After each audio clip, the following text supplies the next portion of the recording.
Barbie Forteza and James Blake.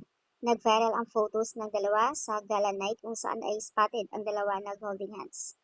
Ayon sa karamihan, naubusan ka na nga ba ng lalaki? At payo naman ng karamihan kay Jack na pagbigyan sila total, hiwalay naman. Sa isang photos makikita kung saan ay may pa-advise pa ito si Jack kay James Blake na ayon sa kanya, alagaan dahil mabait naman si Barbie. Nothing wrong with that, she's a single naman and has a very right choose whoever she wants to be with a guy. Ang haba nga lang daw ng hair ni Barbie.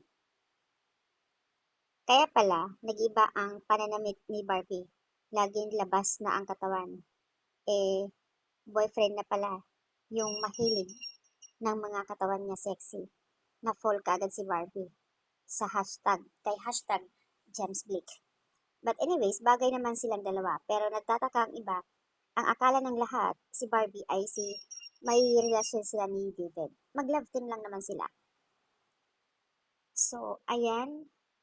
Vicky ata kasi daw si David kaya hindi nagustuhan ni Barbie. Komento naman ng karamihan, I'm a Barbie fan but I like Jameson Blake since nasa hashtag pa siya. Sadyang hindi lang talaga siguro priority ni David ang mag-love life. And siguro nga nakafocus lang siya sa work niya. Kasi nga businessman siya. And happy for Barbie. Kung si James naman, dahil mabait naman si Jameson. No perfect sa relationship ha. Talaga kahit ilang years pa magsama.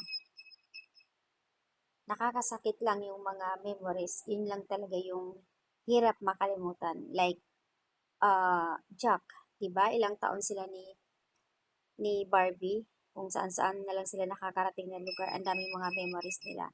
Pero at the end of the day, hiwalay ang ending nila. So, walang perfect talaga na relasyon. Yun nga din yung inakala ng lahat na may relasyon sila ni David, pero wala naman pala. Hanggang love team lang sila. Kinagulat ng karamihan ng mag-holding hands nga ang dalawa, yung pala may relasyon na sila. Kung hindi nga lang sikat, mayaman yan si Barbie, anong tawag sa kanya? Sikat kaya mahirap mag-comment again sa kanya. Well, anyways, kung saan siya masaya, andoon yung support namin mga fans nila. Basta ang masasabi ko lang is bagay silang dalawa ni Jameson Blake. Pabor naman pala.